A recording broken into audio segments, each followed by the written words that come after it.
Magandang buhay mga kabiyahe. Araw po ng linggo, it's Palengke Day. Welcome to Hula Challenge.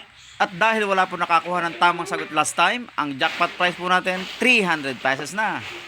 Okay, meron po tayong 3/4 na tulingan, 1 kilong paa at ulo ng manok.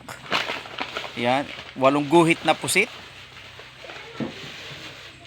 Ayan, meron po tayong pansitin, 1 kilong pipino,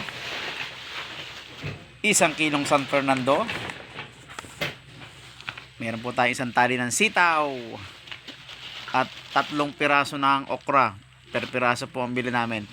Meron po tayong 1/4 na sibuyas. At 3 pirasong o 3 buo na bawang. Ayan. Bumili din po ako ng bangus. Boneless po na bagoong. At ito po yung paborito ko. Ayan po yung listahan. Makikita nyo po. Ayan.